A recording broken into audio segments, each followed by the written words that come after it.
A former Navy SEAL opened his snowy home to old K9 heroes the world had thrown away. But at midnight, his German Shepherd stood frozen before a collar as if guarding a secret from the dead. The file said one trembling dog had burned in a kennel fire 8 months earlier. But she was alive, breathing under his roof, with fear still shaking through her bones. Then a forgotten military name surfaced from the darkness, the same dog he had mourned for years. Behind the charity smiles was a cruel machine turning loyal old dogs into fake deaths, insurance money and stolen tears. Watch until the end, then tell us where you're watching from, share your feelings, and please like and subscribe to help us reach 1,000 subscribers so we can keep writing powerful stories like this. Grey Muzzle Haven sat at the edge of Bitterroot County, Montana, where the pine forest leaned close to the fences as if listening for old war stories.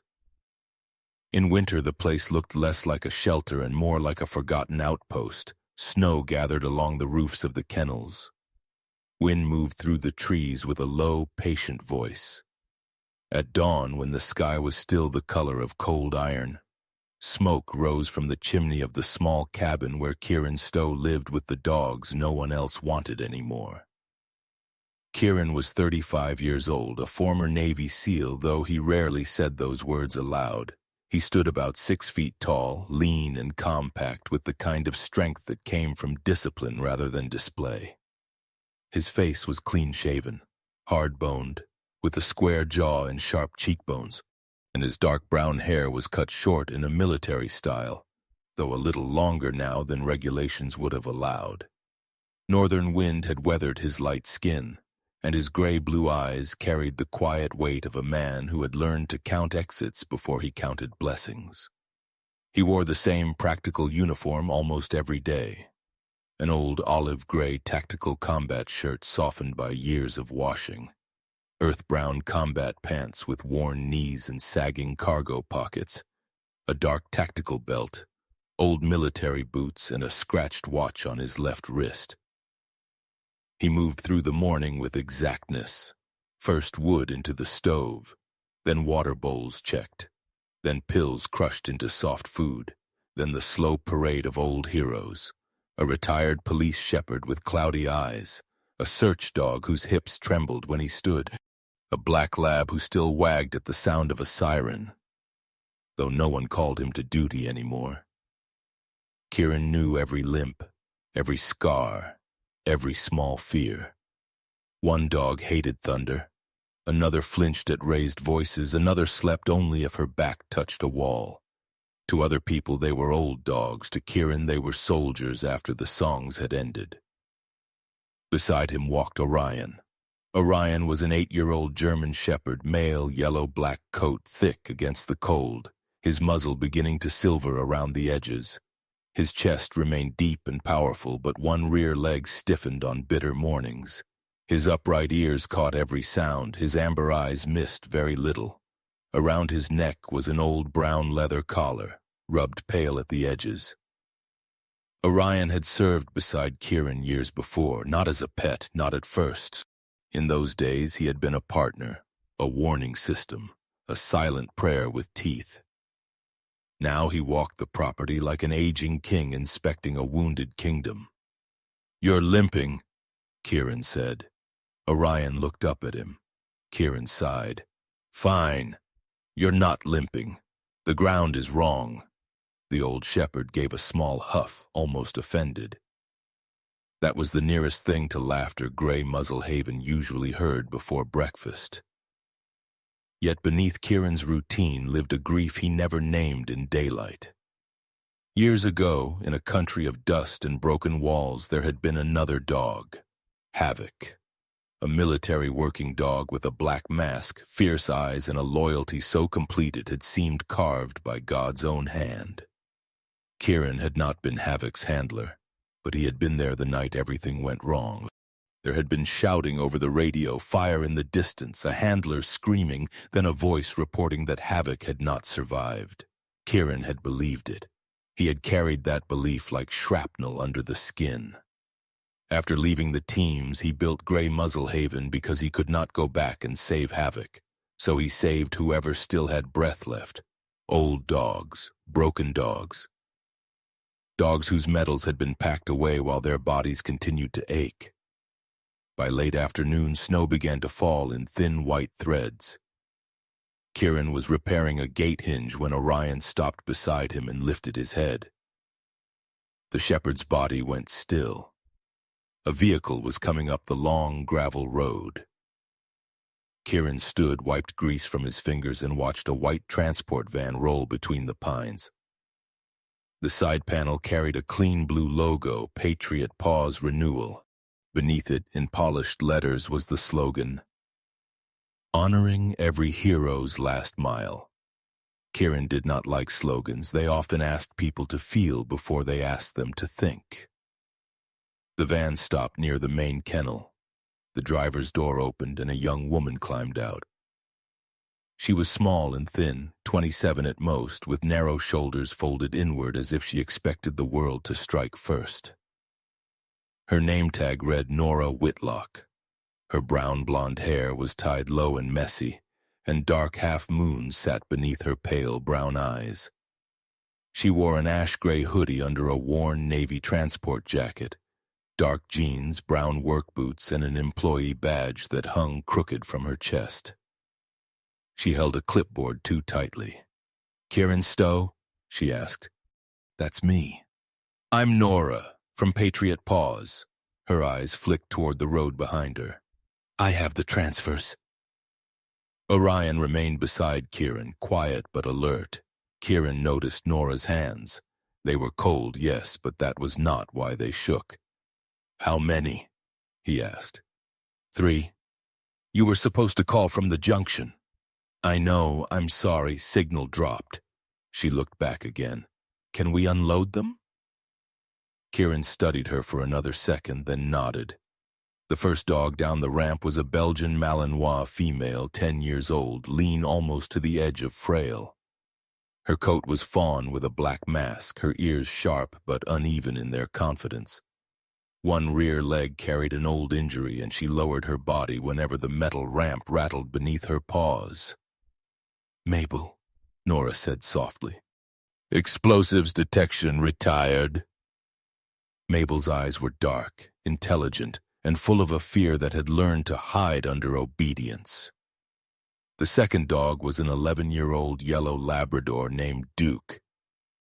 He had a pale golden coat, a broad old face, soft ears, and a roundness around the middle that suggested he had survived sorrow by believing firmly in snacks. His muzzle was silver white, but his tail gave 2 hopeful thumps when he saw Kieran. "Search and rescue," Nora said. "Snowfields mostly." Duke sniffed Kieran's boot, approved of it, then attempted to investigate Kieran's coat pocket. "Ambitious," Kieran said. Duke wagged.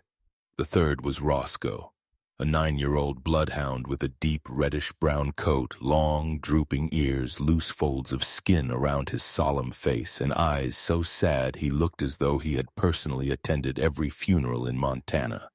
He stepped down slowly, nose already working the air. "Tracking dog," Nora said. "Missing persons." Roscoe sneezed into the snow, then looked offended by the snow for existing.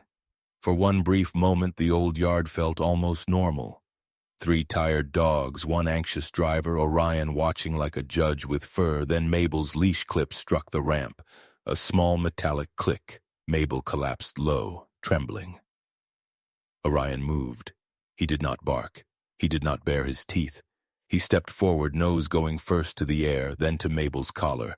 He smelled the leather seam, the metal ring, the fur beneath it. His ears angled forward, his body hardened. Nora whispered, "Please don't." Orion placed himself between Mabel and the van. Kieran's eyes narrowed. That was not aggression. That was recognition. A strange coldness crawled up the back of Kieran's neck. Orion had smelled something before Kieran could see it. Sharp antiseptic trapped in old leather. The faint ghost of sedative, metal handled too many times, fear dried into the seams. Kieran crouched near Mabel, slow enough not to frighten her. "Easy, girl," he murmured. Mabel's dark eyes found his face, then dropped as if she had been trained not to hope. Nora turned away, but not before Kieran saw tears standing in her eyes. A phone buzzed in her jacket. She startled as though someone had fired a shot. "Answer it," Kieran said. Nora looked at the screen and swallowed. "It's Mr. Reeve." She put it on speaker with visible reluctance. A man's voice filled the cold air, warm and polished as church brass. "Kieran Stowe, Colton Reeve here. I hope our precious cargo arrived safely." Kieran looked at the van, then at Nora's white knuckles. "They arrived. Wonderful. And these 3 are end-of-life cases. Difficult placements. We're grateful you're willing to offer them peace. Patriot Paws will cover feed support for 6 months as promised." Colton Reeve sounded like a man smiling in front of an invisible camera. "I'll review the paperwork," Kieran said. "Of course, though I doubt there'll be any issue. These old warriors simply need quiet now. Some dogs, Mr. Stowe, need mercy more than questions." Orion's ears twitched. Kieran felt something in him go very still. "Questions don't bother dogs," he said. "Usually they bother people." There was a pause, soft and brief. Then Colton laughed. "I can see they're in capable hands." The call ended. Nora would not meet Kieran's eyes. They settled the dogs into the warm side kennel. Duke found the blanket pile and climbed onto it with the dignity of a retired mayor. Roscoe sniffed every corner, sneezed again, and seemed disappointed by the legal limits of architecture. Mabel stood near the wall, trembling whenever a chain swung in the wind. Kieran signed the transfer receipt. Nora took the clipboard back. As she did, her fingers slipped a folded scrap of paper into the brown file envelope. Kieran saw it. Nora knew he saw it. For a heartbeat, neither spoke. Then she said, barely above the wind, "Please don't send them back." "Why would I?" Her mouth opened, but fear closed it. She climbed into the van. Before shutting the door, she looked at Mabel through the kennel window with the expression of someone leaving a child at a monastery before the soldiers arrived. Then she drove away. The tire tracks stretched down the snowy road, long and dark, like a confession written by someone too frightened to sign her name. Night came early. The cabin glowed with lamplight. Outside, the pines carried snow on their shoulders. Inside, old dogs breathed in uneven rhythms, the music of worn lungs and stubborn hearts. Kieran waited until the new dogs were fed and calm. Duke had eaten with theatrical gratitude. Roscoe had sniffed his bowl for nearly a minute before accepting its moral character. Mabel had eaten only after Orion lay several feet away, facing the door like a guard. At the kitchen table, Kieran opened the file envelope. The folded scrap Nora had hidden inside contained 4 words. "Check the old collars." Kieran looked toward the kennel room. Orion was already standing. Together they went to Mabel. Kieran spoke softly while he removed her collar. Mabel trembled, but she did not pull away. The leather was old, dark brown, cracked at the edges. At first glance, it looked ordinary. Then Kieran found the seam Orion had smelled. It had been opened and stitched closed again. Not recently. Not neatly. Kieran took a small blade from his tool drawer and cut the thread. Inside the collar was a thin strip of metal, no wider than a matchstick, wrapped in waxed paper.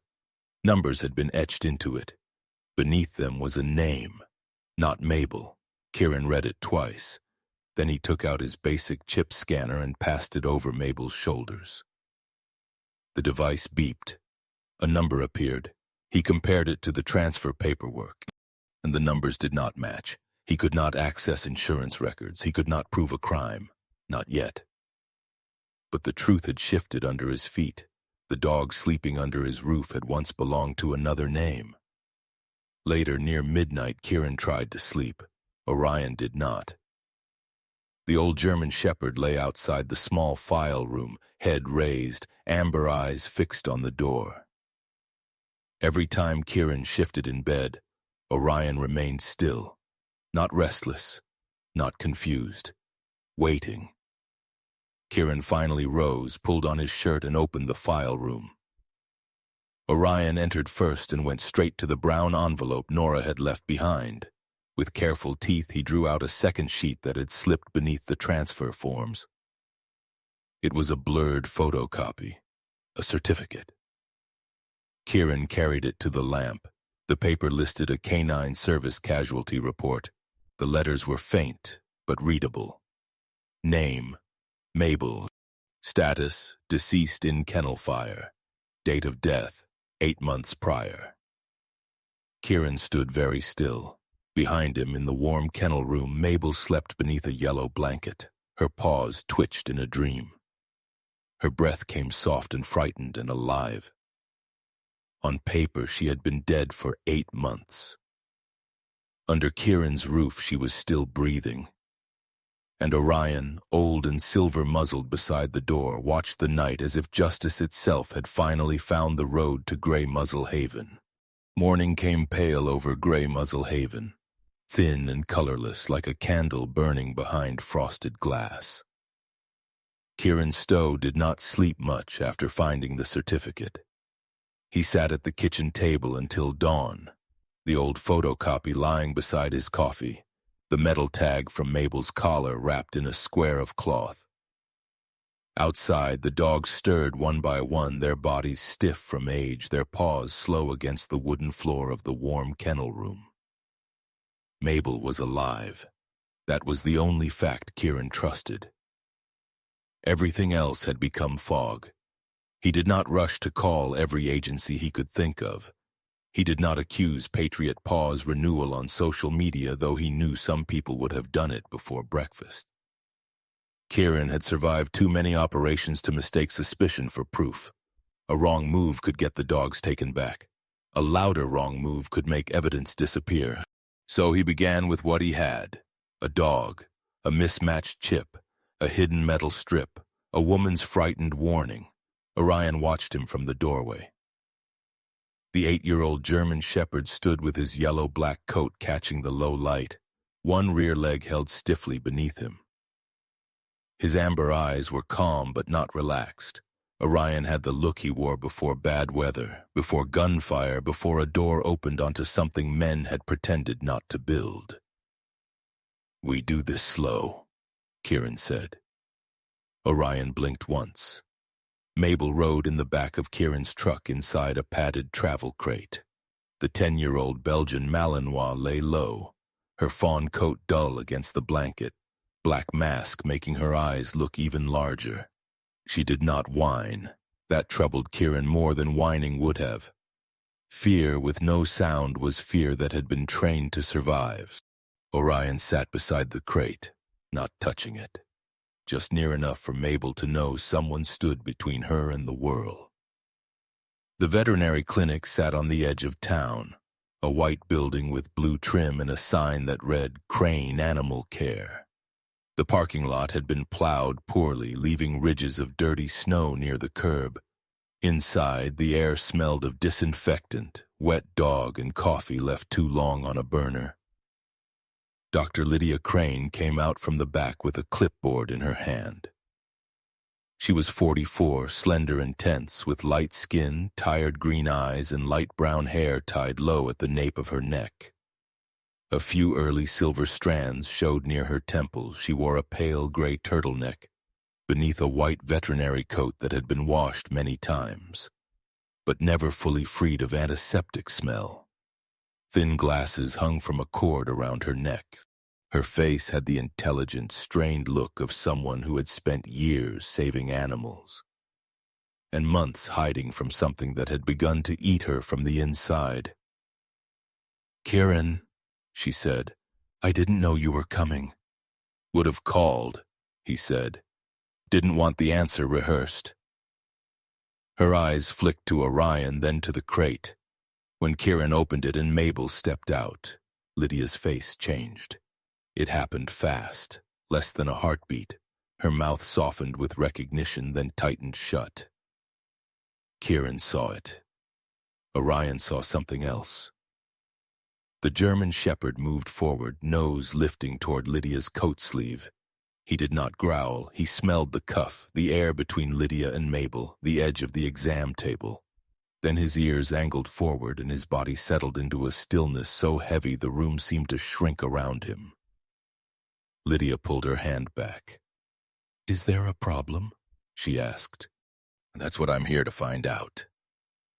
Mabel stood with her body low.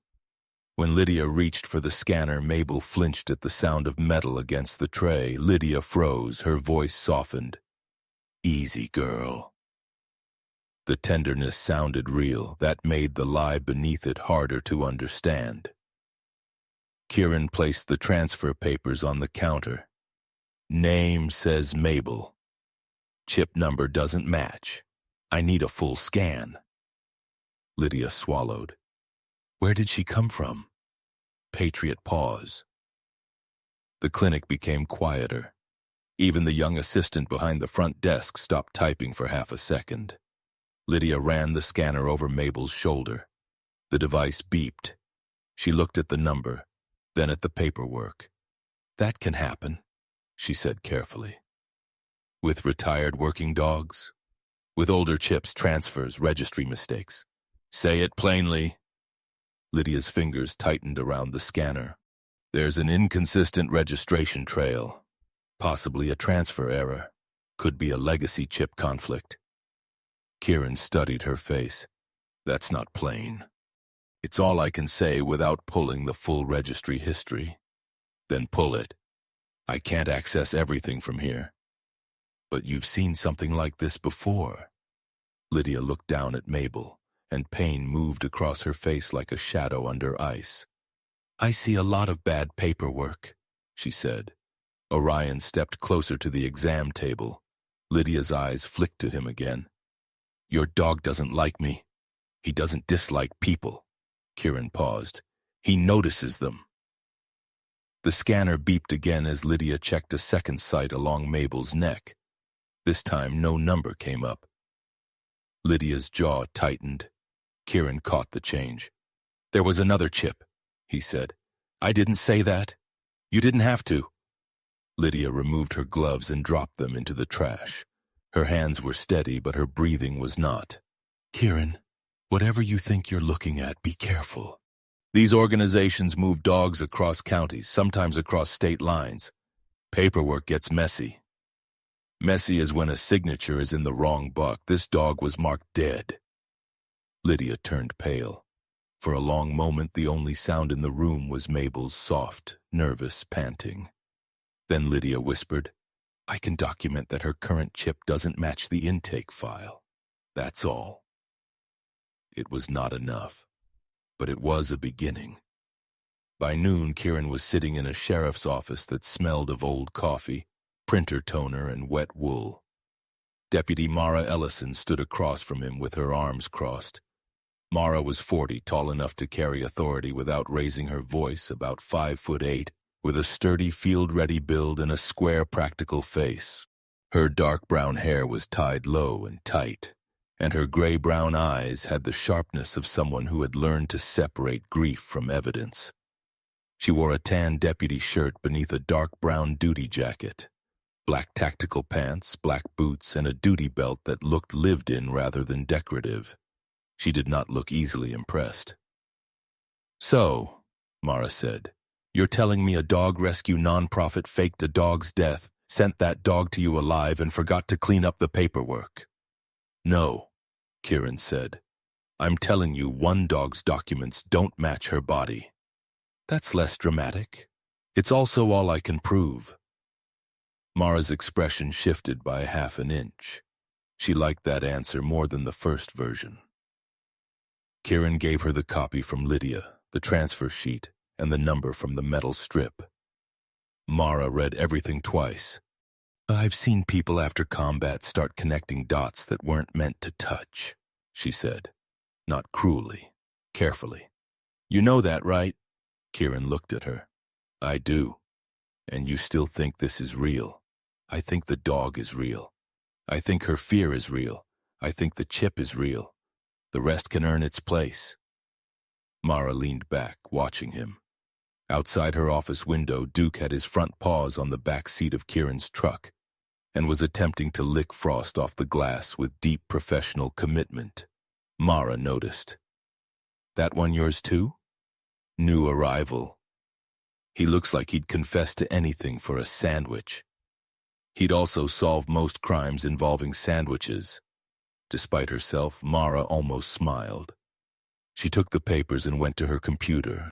For 20 minutes, she searched public incident reports, nonprofit filings, archived press releases, county records, and insurance notices available through law enforcement databases.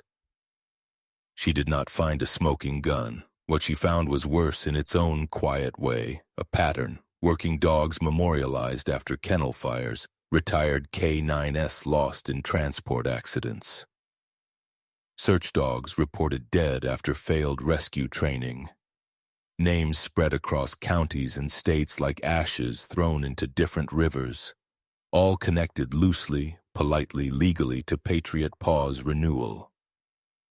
Mara stopped smiling completely. How many? Kieran asked. I'm not giving you that yet, which means more than one. It means I don't like coincidences that make me work this hard. That was when Duke created the first true break in the day. Mara had stepped outside with Kieran to return the papers when Duke somehow nosed open the cracked rear window of the truck. The old yellow Labrador squeezed his head out, sneezed, then began tugging at a brown paper bag Mara had left on the passenger seat. Hey! Mara snapped. Duke triumphantly pulled out a stale pack of peanut butter crackers.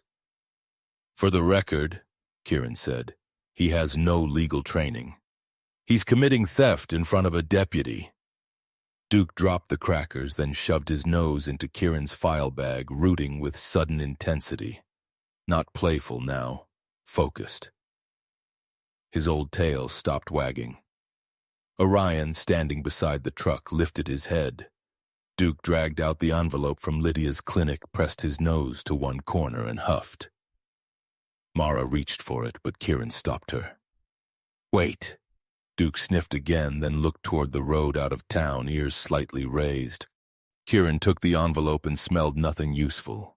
But Duke had once found breathing children under snow. His nose remembered the world in layers human beings never knew existed. Mara's voice lowered. What is it? Something on the file. From the clinic? Maybe before the clinic. Duke pawed the envelope once, then sneezed. Kieran turned the file over. A faint stain marked the bottom corner. Not blood, not oil exactly, something earthy, stale, industrial. Mara frowned.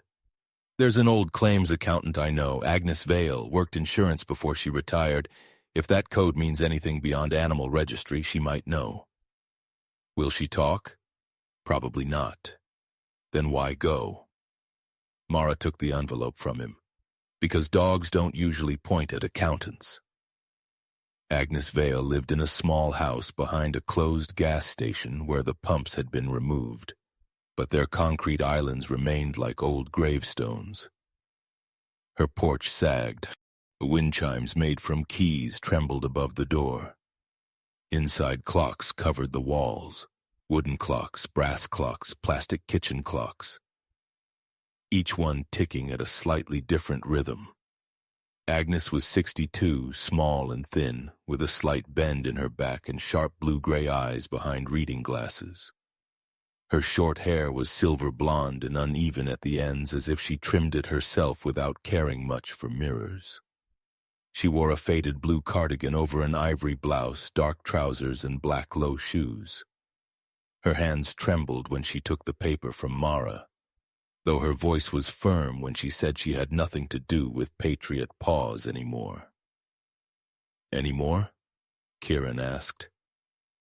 Agnes looked at him with dislike, not because he was wrong, but because he had heard the one word she wished she could swallow.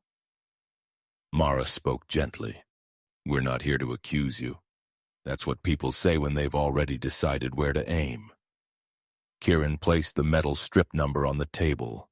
Agnes stared at it. Her face lost color so quickly Kieran thought she might faint. One clock ticked louder than the others, then another, then all of them seemed to fill the room. Agnes sat down slowly. That isn't just a veterinary file code. What is it? Mara asked. A bundled claim marker. Agnes's voice became dry, almost mechanical, as if old training had taken over to protect her from memory. Liability coverage, medical reimbursement, facility loss, end-of-service grant, donor campaign reconciliation. In English, Kieran said. Agnes looked at him. In English, she whispered. A dead dog can be made to pay 5 different ways. Silence settled over the room. Mara's jaw hardened. How many dogs? Agnes did not answer directly. She rose, went to a cabinet, and unlocked it with a key from around her neck. Inside were files tied with string. I told myself I kept these because numbers should balance, she said. That was a lie. I kept them because ghosts need names. She gave Mara 1 page. Not enough to prove everything. Enough to keep going. The facility code pointed to an old veterinary supply warehouse 12 miles north of town. They reached it near sunset. The building stood beyond a service road half hidden behind dead grass and black pine trunks. Its roof sagged under snow. The sign had been removed, leaving only pale rectangles where letters used to be. No bodies. No dramatic horror. Just abandonment arranged too neatly. Mara checked the perimeter before they entered through a side door hanging crooked on one hinge. Inside, cold air held the smell of dust, disinfectant, old straw, and machine oil. Kieran's flashlight swept across empty wire crates stacked against a wall. Plastic bins held cracked collars. A table carried a label printer, long dead, beside a box of microchip sleeves. On a corkboard were faded photos of dogs clipped beneath numbers instead of names. Mabel's breed, Dukes, Roscoe's. Not the same photos, not all of them, but enough. Orion moved ahead, quiet as breath. His paws crossed the concrete, then stopped at the last kennel row. He lowered his nose to a pile of old straw beneath a rusted latch. Kieran crouched. What do you have? Orion scratched once. Not frantic, precise. Kieran pulled the straw aside. Beneath it, half buried in dirt and damp, lay a small military identification tag, not shiny, not new. The edges were worn, the letters were packed with grime. He wiped it with his thumb. The name appeared slowly as if rising from a grave. Havoc. Kieran stopped breathing. The warehouse, the cold, Mara's flashlight, Orion's watchful body, tempo. Everything fell away. For a moment he was back in dust and radio static, hearing a handler scream through the dark, Havoc. The dog he had failed to save. The dog he had mourned. The dog whose death had become the stone at the center of his life. Mara stepped closer. Kieran. He closed his fist around the tag, but not hard enough to hide the shaking in his hand.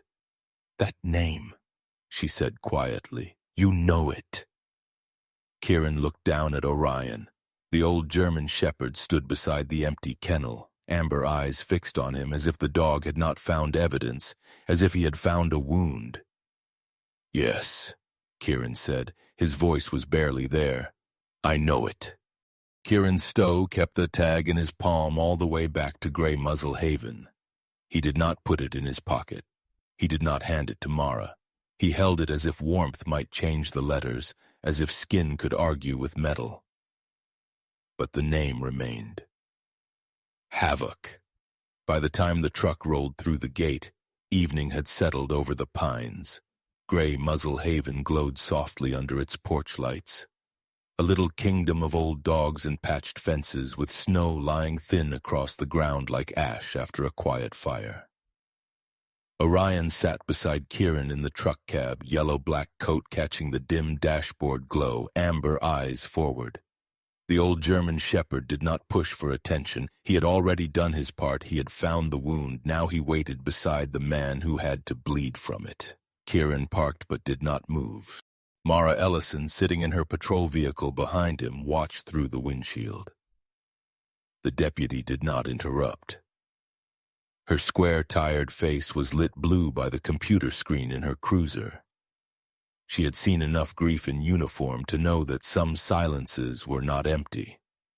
Some were rooms men got locked inside. At last, Kieran opened his hand again. The old tag was scratched, dirty, and bent along one edge. He remembered another version of it, clean and bright against Havoc's working harness, bouncing under a desert sun.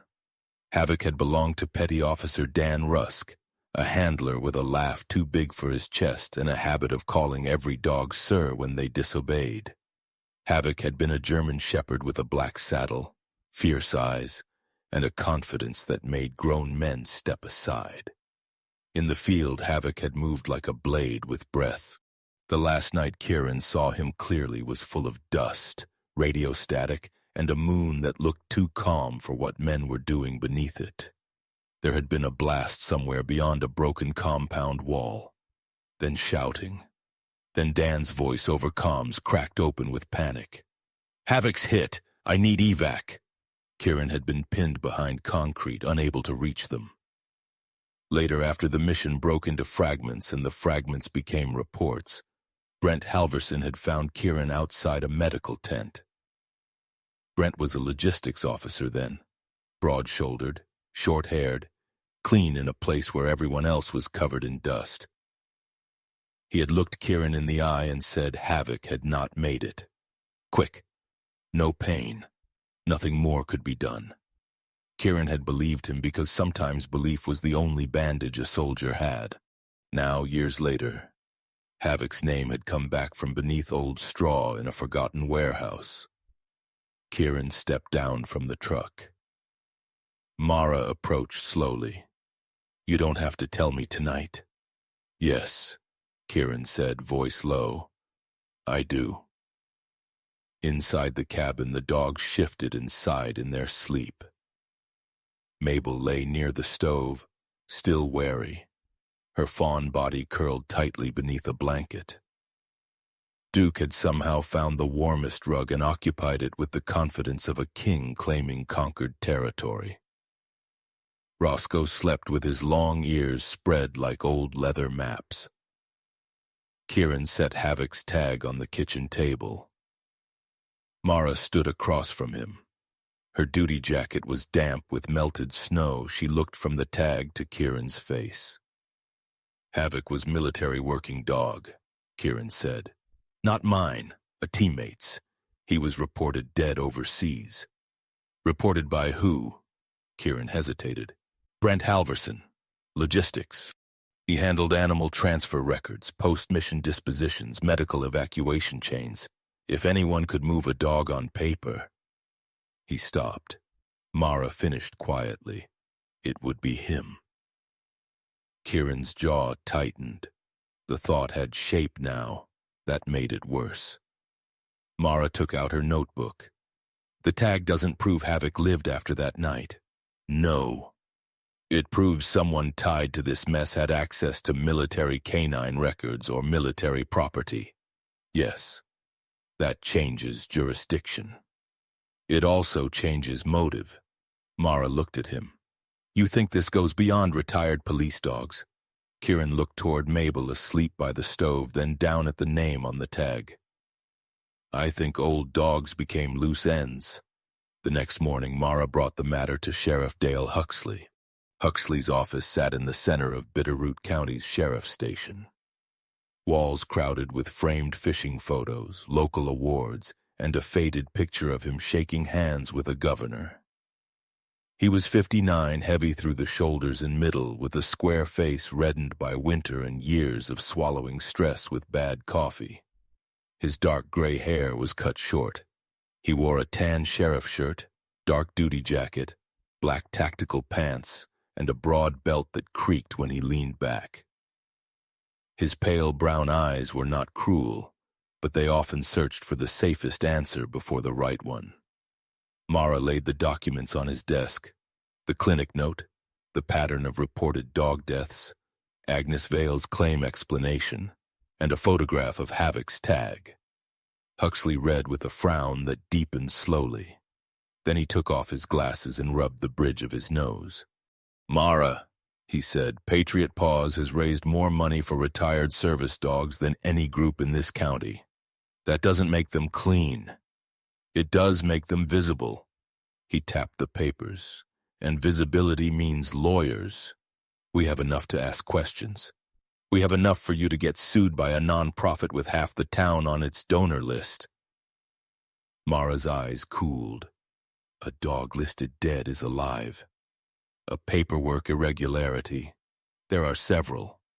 Spread over multiple counties and states, which means this is not something we kick indoors over because Kieran Stowe and his old shepherd got a feeling. Mara leaned forward. "This is not about a feeling."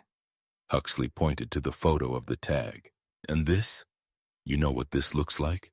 A decorated veteran with old trauma finds a military dog tag and starts building a war story around it." Mara's face hardened. Huxley softened his tone, but not his position.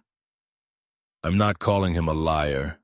I'm saying if we move wrong, evidence disappears, the county eats a lawsuit, and every person who ever donated to Patriot Paws thinks we're attacking dead hero dogs. Bring me something cleaner." Mara gathered the papers. As she reached the door, Huxley added, "And keep Stowe from doing anything tactical." Mara looked back. "You mean anything effective?" "I mean anything that puts me in front of cameras." That, Mara thought, was the most honest thing he had said. By noon, Kieran was driving west with Orion beside him and Mara following in her cruiser. Their destination was a weather-stained trailer beside an old lumber yard, where dead logs were stacked like bones of giants. A handmade sign on the fence read, "Booker K9 Consulting. Retired, not dead. Go away unless it's important." Eli Booker opened the trailer door before they knocked. He was 70, short compared with Kieran, maybe 5'8", with a broad old chest, a slightly bent back, and a face carved by weather, smoke, and a long distrust of foolish men. White-gray stubble covered his jaw. His thin white hair stuck from beneath a gray knit cap. He wore a red-brown flannel shirt, faded brown canvas jacket, worn jeans, mud-caked work boots, and leather gloves tucked into one pocket. He looked at Kieran, then at Orion, then at Mara. "Dog can come in," Eli said. "People can explain themselves on the porch." Orion walked in. Kieran almost smiled.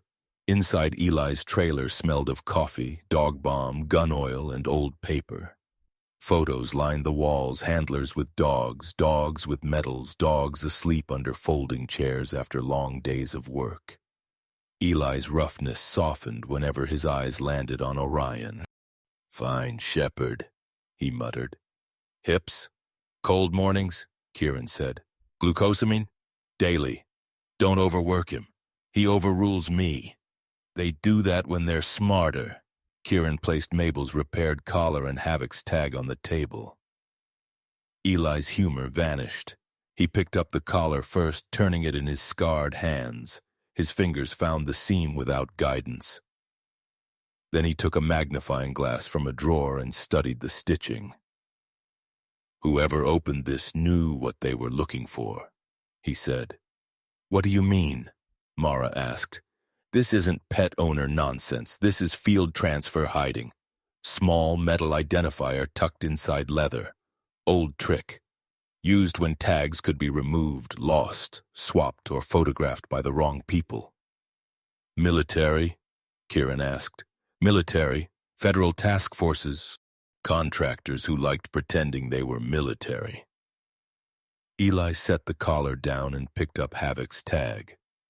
For the first time, his old hand stilled. "You know the name?" Kieran asked. Eli looked up slowly. "I know the category." "What category?" "Dogs that vanished between service and retirement." The trailer seemed to tighten around them. Eli opened a metal file box beneath the table. He withdrew an old, laminated chart yellowed at the edges. "Back when agencies started outsourcing retirement placement, records got sloppy, not always criminal. Sometimes lazy, sometimes cheap, sometimes a dog got hurt, handler got reassigned, and paperwork became a swamp." He tapped Havoc's tag. "But a tag like this turning up inside a private fraud trail? That's not sloppy." Kieran's face went still. Eli studied him. "You knew Havoc." Kieran nodded once, then listened carefully. Eli leaned forward. "A dead dog with a clean record is grief. A dead dog with a messy record is money." That was the rehook. The word sat there, hard and ugly, and for a breath no one moved. Then Orion did. The old shepherd rose from where he had been lying beside the door. He crossed to the wall of photographs and stopped beneath one frame. His nose lifted. He sniffed the corner of the picture, then looked back at Kieran. The photograph showed Eli 20 years younger beside a row of working dogs and handlers at a regional training event. In the background, half-turned from the camera, stood a younger man with broad shoulders, close-cut blonde hair, and a coldly efficient posture. Eli followed Orion's gaze. "Huh," he said. Kieran stepped closer. He knew that profile. Brent Halverson. "Was he there?" Mara asked. Eli squinted at the photo. "Halverson, logistics liaison. Always had clean boots. Never trusted a man with clean boots around working dogs." Kieran stared at the image. Brent's younger face looked almost harmless in the old photograph. Almost. But Orion had found his scent in memory, not by smell now, but by pattern. Kieran's tension. Eli's files, the shape of a name that had been waiting years to be spoken.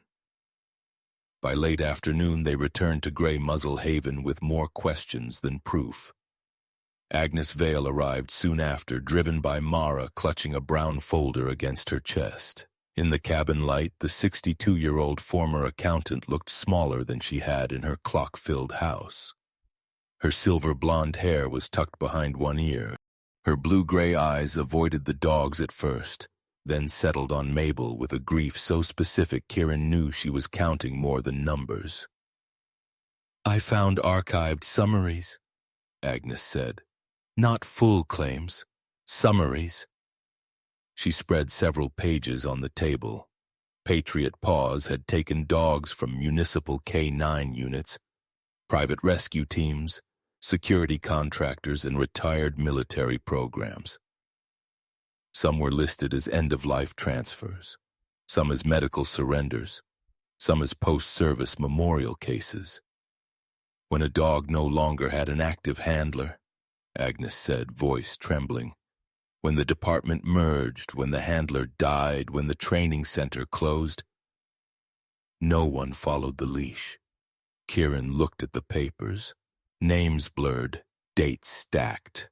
Dogs turned into numbers, numbers into payouts, payouts into silence.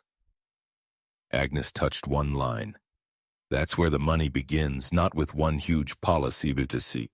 With many small doors, medical invoices, facility damage, donor memorials, end-of-service grants, transport reimbursement, no one door looks large enough to be a crime." "But together?" Mara asked. Agnes looked at her. "Together it becomes a cathedral built from bones." No one spoke. Even Duke, who had been nosing hopefully near Agnes's coat pocket, seemed to understand that this was not the moment for crackers. At dusk, a black SUV turned into the drive. Orion rose before the tires crunched near the porch. Kieran went outside alone, though Mara followed to the doorway. Colton Reeves stepped out of the vehicle with the practiced ease of a man arriving at his own fundraiser. He was 48, tall and neat, with a polished build, chestnut brown hair combed back, faint silver at the temples, and a long, pleasant face made for public sympathy. His navy field jacket looked expensive without looking vain. A cream sweater showed beneath it. A small Patriot Paws pin gleamed on his chest. He smiled at Kieran as if they were old friends. "Mr. Stowe, I was nearby and wanted to check on our 3 seniors. Your driver already delivered them." "Yes, Nora is very dedicated." Colton's smile did not change, sometimes too emotionally involved. Orion stood at Kieran's left side, silent. Colton's gaze dropped briefly to the shepherd. "And this must be Orion, handsome old soldier. He doesn't like speeches. Most heroes don't." Kieran said nothing. Colton looked past him toward the kennel windows. Mabel was visible near the stove, watching from behind the glass. For the first time, Colton's smile thinned. He did not step toward her. He did not say her name. Kieran noticed both. "I hope the Malinois isn't too much trouble," Colton said. "She has a name." "Of course." Colton's eyes returned to Kieran. "Some of these old dogs come with burdens, pain, confusion, bad memories. Sometimes mercy matters more than truth." The words were gentle, the meaning was not. Kieran felt Orion's body become stone beside him. "Truth is mercy," Kieran said. Colton's smile returned, brighter and colder. "That depends on who has to live with it." He left before sunset fully broke. The black SUV rolled back down the road, swallowed by the pines. Night settled heavy after that. Mara stayed late. Agnes left with her folder hidden under her coat. Mabel refused dinner until Kieran sat beside her. Duke stole a crust of bread from the counter and looked deeply proud of the operation. Roscoe slept near the door, long ears spread, nose twitching in dreams of trails older than fear. At 9:17 p.m., the landline rang. Kieran answered on the second ring. For a moment there was only static and road noise. Then a woman's shaking voice whispered, "Mr. Stowe." "Nora." A breath broke on the other end. "I shouldn't have called. Where are you?" "I changed the route. I sent them to you. Mabel, Duke, Roscoe, they weren't supposed to go there." "Why?" "Because they were marked for final transfer." Her voice cracked. "That means they disappear." Kieran gripped the receiver. Orion lifted his head from the floor. Nora continued, faster now. "There are others, another transport, soon. They said those dogs are no longer usable. I heard them, I heard—" A sound cut through the line. A car door slamming. Nora went silent. "Nora," Kieran said. No answer. Then a faint breath. "I'm sorry." The call died. Kieran stood with the receiver in his hand, long after the dial tone began. Orion rose and walked to the front door. His ears were high. His body was rigid. Kieran turned off the kitchen lamp and looked through the narrow window beside the door. Beyond the fence, where the road curved between the dark pines, a black vehicle moved slowly past Grey Muzzle Haven, without headlights for 3 long seconds. Then the lights flashed on. The vehicle disappeared into the trees. Orion did not bark. He only stood there, silver muzzle lifted, listening to the night as if somewhere beyond the forest, an old debt had finally begun walking toward them. The next morning, Kieran Stowe walked the fence line at Grey Muzzle Haven before sunrise. He did not look for tire tracks this time. He looked for hesitation. Men who meant harm often moved differently than men who simply passed by. A boot print angled toward a window, a scuff near a gate latch, a cigarette dropped where no visitor had stood.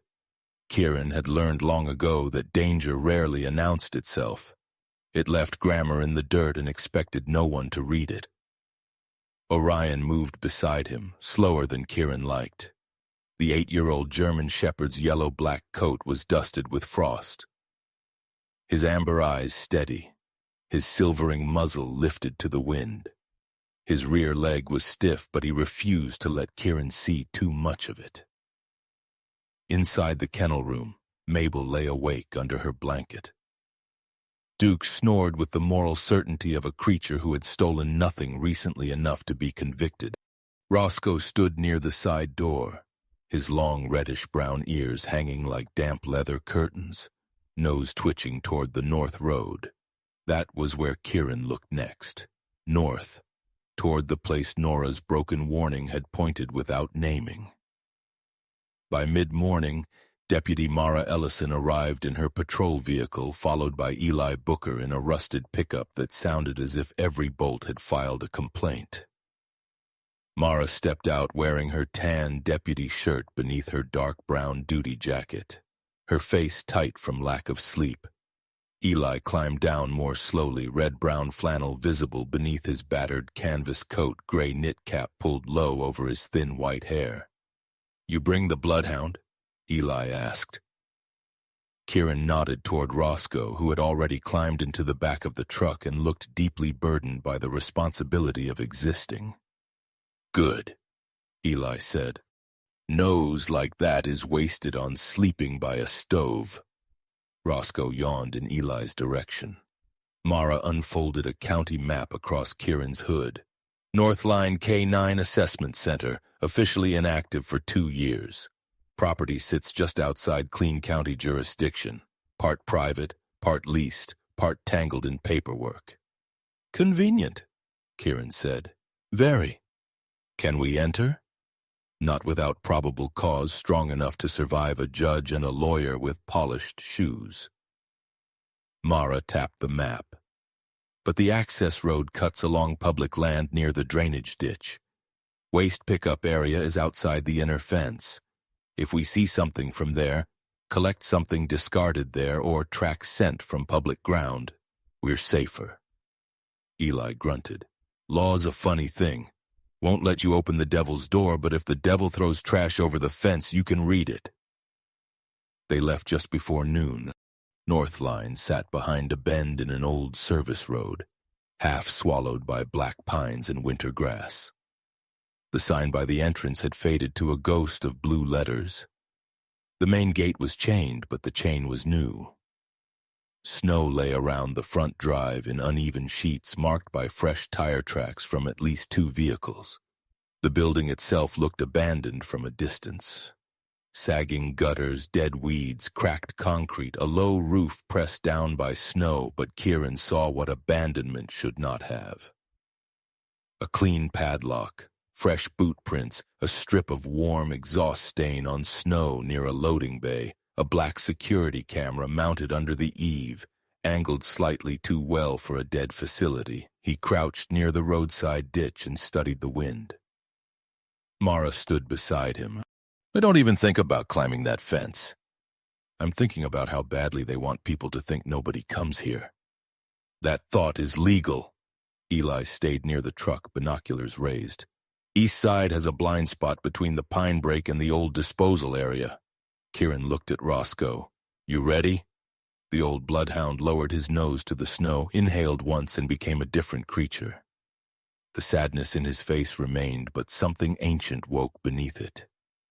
His heavy body leaned into an invisible thread. His long ears brushed the snow. He did not hurry. He followed. Kieran held the lead loosely, letting Roscoe work along the edge of the public access ditch. Orion moved behind them, quieter, watching the fence line, ears shifting between distant metal sounds and the bloodhound's breathing. Roscoe led them around the north side, away from the main gate, toward a disposal area where torn black trash bags sat near a rusted metal bin. The bin rested outside the inner fence, likely where service crews could access it without entering the property. Mara put on gloves. "Now this I can touch." The first bag held ordinary trash, coffee cups, food wrappers, muddy paper towels. The second held cut lengths of nylon leash, cracked plastic ID sleeves, empty microchip packaging, and several labels peeled from medication bottles. The patient names had been blacked out, but not well. Kieran saw fragments. K9 retired, assessment, transfer. Eli held up one strip of cut leather. Collar, sliced, not broken. Orion moved suddenly. He did not go to the bags. He went to a dented metal drum near the drainage ditch. His nose lifted, then dropped to the rim. His body tightened and a low sound formed in his chest. Kieran approached carefully. "What?" Mara asked. "Same smell from Mabel's collar," Kieran said. "Sedative, disinfectant, maybe chemical deodorizer." Mara photographed the drum, the ground, the discarded labels, every footprint she could reach from outside the inner fence. Then a voice behind them said, "Deputy Ellison, this is a surprising place for a nature walk." The man standing near the access road was tall, thin, and immaculately dressed for a muddy service area. Silas Moreland looked about 55, with a narrow face, pale skin, and cold gray eyes behind rimless glasses. His salt and pepper hair was combed flat, his charcoal overcoat unwrinkled, his black leather shoes almost insulting in their cleanliness. In his left hand he carried a black leather briefcase. He did not look angry. That made him worse. Mara straightened. "Mr. Moreland, Senior Claims Investigator," Silas said, as if offering the title to the air itself.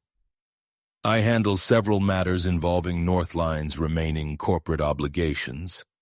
Facilities active, intermittently maintained. By Patriot Paws," his mouth curved politely. "By several parties with lawful interests. The ownership history is complicated." Kieran watched the man's hands. No tremor, no wasted gesture. Silas belonged to the species of predator that hunted with documents. Silas turned his eyes to Kieran. "Mr. Stowe, yes? The veteran with the retirement kennel." Kieran said nothing. "I respect your work," Silas continued. "Many people find purpose in caring for animals when civilian life proves difficult." Mara's jaw shifted. Silas let the insult rest there, polished and deniable. "I'd caution both of you," he said, "against interpreting animal behavior as evidence. Dogs react to many things. Their handlers often assign meaning afterward, especially handlers with histories of trauma." The words landed exactly where he meant them to. For 1 second, Kieran felt the old doubt open under his ribs. Was he seeing a pattern because there was one, or because grief had become a god in his private temple demanding signs? Orion broke the moment. The German Shepherd turned from Silas, walked to Kieran, and caught the cuff of Kieran's tactical shirt gently between his teeth. He tugged once, not toward Silas, toward the drainage culvert beneath the service road. Kieran looked down at him. Orion tugged again. Mara saw it too. "Public drainage?" "County easement," she said after a beat. "Move!" Silas's face did not change, but his eyes sharpened. Kieran followed Orion to the culvert. Cold water trickled under a skin of ice. Near the concrete lip, wedged behind a stone and wrapped in clear plastic, was a small memory card. Not dropped, hidden. Kieran did not touch it. Mara photographed it, gloved up, and placed it into an evidence sleeve. Silas's voice remained soft behind them. "I hope you understand chain of custody, Deputy." "I understand you're still standing on a public road," Mara replied. That was the rehook. Not a bark, not a chase, not a miracle. Just an old dog pulling a wounded man back from doubt and towards something small enough to hide but heavy enough to matter. They did not watch the footage at Northline. Mara insisted on taking it back to the station, logging it properly and copying it before anyone viewed it. Kieran hated the delay, but he understood. Evidence was a living thing. Mishandled, it died. The video was grainy and broken into fragments. A night camera overlooking Northline's loading bay. A dog being led from a transport crate. A woman in a veterinary coat checking a clipboard, her face mostly turned away. Colton Reeves signing a document beneath the bay light, his polished smile absent when he thought no one was watching. Silas standing near the edge of the frame, still as a black mark. Then another figure, broad shoulders, short hair, a right hand lifted to point toward the crates. On that hand, a ring caught the light. Kieran leaned closer. The face was obscured by the angle, but the ring was not random. It was large, metal, military-styled, with a unit crest shape Kieran knew too well. Mara glanced at him. "Brent?" Kieran did not answer immediately. The man on the footage turned slightly, never enough for the camera, but enough for memory. "Could be," Kieran said. Mara paused the video. "Could be won't get me a warrant." "No, but it gets me closer." She sent still images to the state investigator she trusted, then walked straight into Sheriff Huxley's office. Kieran waited outside and heard only pieces. Pattern. Discarded medical labels. Hidden footage. Private property. Not enough. Then Mara's voice, low and furious. "How much does a dog have to suffer before paperwork becomes probable cause?" Huxley did not raise his voice. That made his refusal heavier. When Mara came out, her face looked carved. "He said no," Kieran said. "He said not yet. That means no. It means he's afraid of cameras, lawyers, and being wrong in public." Kieran looked toward the paused image of the man with the ring. "And if he waits too long?" Mara's answer was flat. "Then somebody else decides what disappears." Dusk had already taken the road by the time Kieran drove back to Grey Muzzle Haven. The pines along the driveway stood close and black, their branches carrying snow like folded wings. The first thing Kieran noticed was not sound. It was absence. No barking, no old chorus greeting the truck. Orion rose in the passenger seat before the engine stopped. Kieran got out with one hand near his sidearm, though he did not draw it. Mara's cruiser turned in behind him. Eli's truck followed. The rear fence had been cut, not torn by an animal. Cut clean with bolt cutters. Kieran moved fast toward the kennel yard. The dogs had not run. They stood gathered near the back of the property, a strange congregation of gray muzzles and stiff legs under the cold porch light. Duke pressed against Roscoe. Mabel stood half behind an old water trough, trembling but present. The other retired dogs watched the far side of the yard. At their center stood Orion, silent, facing the newly built auxiliary kennel. Kieran approached slowly. Inside the empty kennel, on the clean straw, lay a brown leather collar. Newer than Orion's, made to look old. Kieran stepped inside and picked it up. The metal nameplate reflected the porch light. Orion. For a moment, the whole world narrowed to that name. Then Mara spotted the folded paper beneath it. She opened it with gloved fingers. 2 words had been printed in black block letters. Next claim. Orion stood outside the kennel door, silver muzzle lifted, amber eyes calm and terrible. Kieran closed his fist around the collar. The men behind the fraud had stopped hiding behind forms and slogans. Now they had named the dog they wanted next. The collar with Orion's name stayed on Kieran Stowe's kitchen table all night. No one touched it after Mara bagged the note. Not because they feared fingerprints anymore. Mara had already photographed everything, logged what she could, and cursed under her breath at least twice. They avoided it because the thing felt alive in the room, a strip of leather shaped like a prophecy. Orion. Next claim. The words had done what Colton Reeve and Silas Moreland intended. They had reached past Kieran's training and struck the one place he still allowed himself to be afraid, not for himself. For the old German Shepherd asleep beside the stove. Orion lay on his side, yellow-black coat rising and falling with slow breaths, one rear leg stretched stiffly toward the warmth. His muzzle, silver around the edges now, rested on his paws. He looked peaceful, but Kieran knew better. Orion slept like men on watch slept, never fully gone, never fully surrendered. Mabel refused to enter the kitchen. She watched from the kennel room, her fawn body half hidden behind the door frame. Duke slept beneath the table after losing an honorable battle against a locked pantry. Roscoe lay by the back door, long ears spread across the boards, nose twitching even in dreams. Kieran wanted to lock every gate, board every window, and keep Orion inside until spring swallowed the snow. But if he only defended, Colton would erase the rest. There were dogs still beyond the fence line, dogs no one had saved. At dawn, Mara returned with 2 coffees and a face that said she had not slept either. "I traced Nora's call," she said before Kieran could ask. Kieran stood from the table. "Where?" "Payphone outside a gas station off Route 12. Clerk saw a woman matching her description. Said she looked scared enough to confess to breathing." "Where did she go?" "Motel across the road, room 12. Kieran reached for his coat. Mara stopped him with a look. She was 40 years old, sturdy and sharp-eyed, her dark hair tied low, her tan deputy shirt partly hidden beneath a dark duty jacket.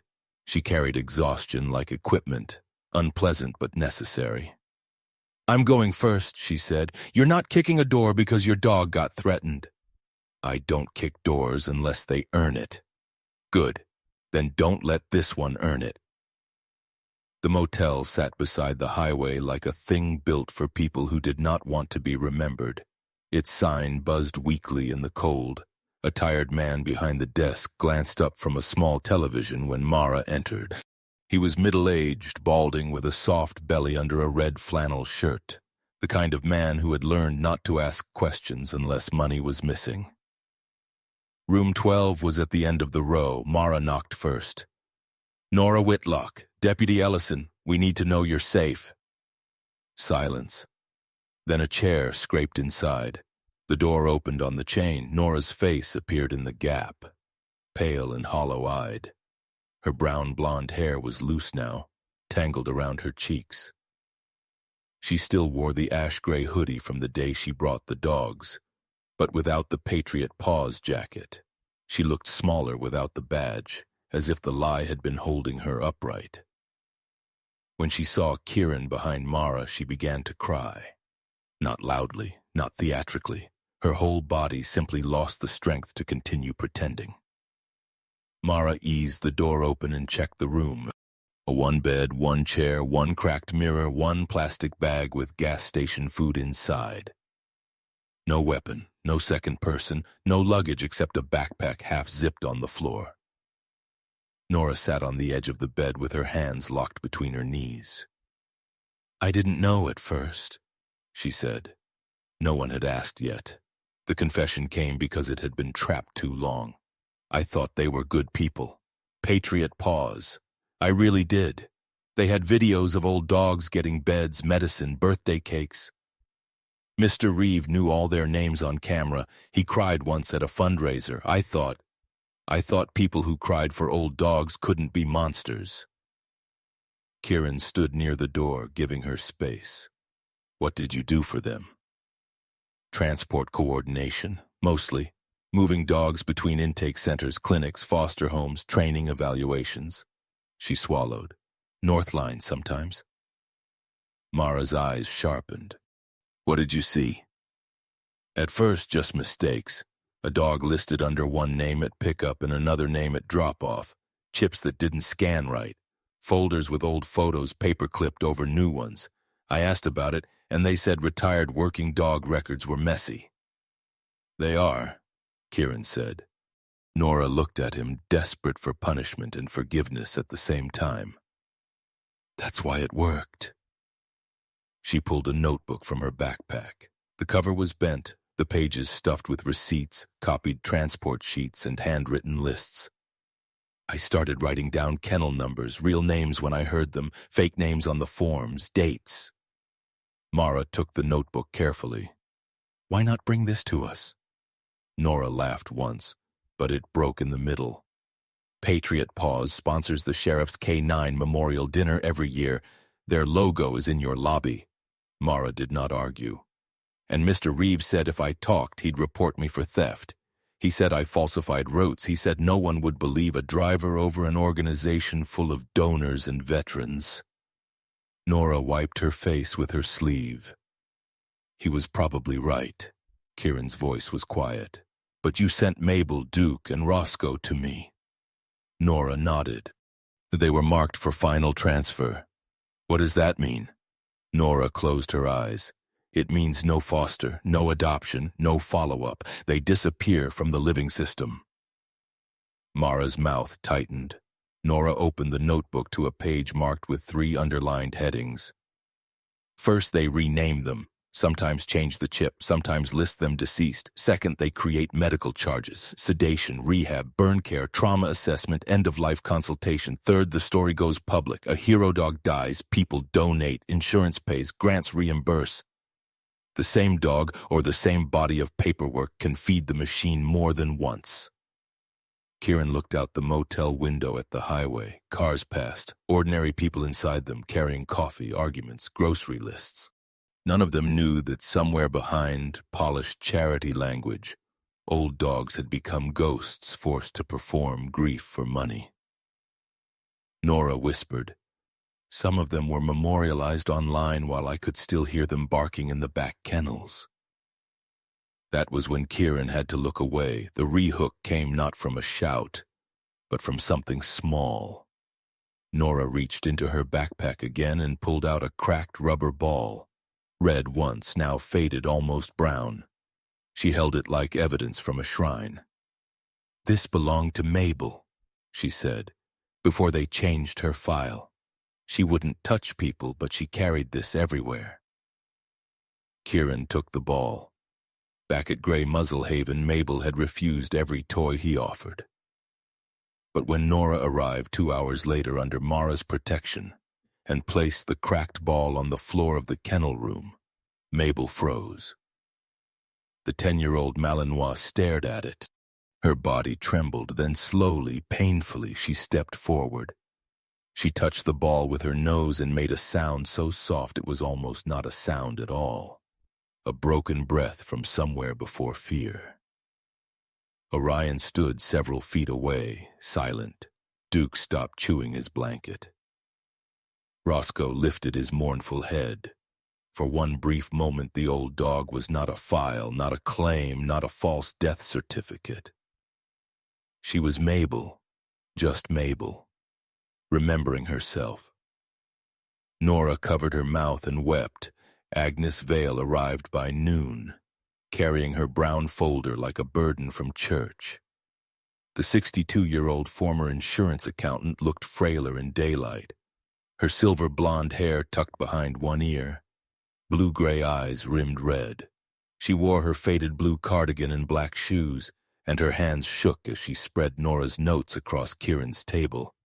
These codes, Agnes said, pointing to Nora's pages, tie into payment batches.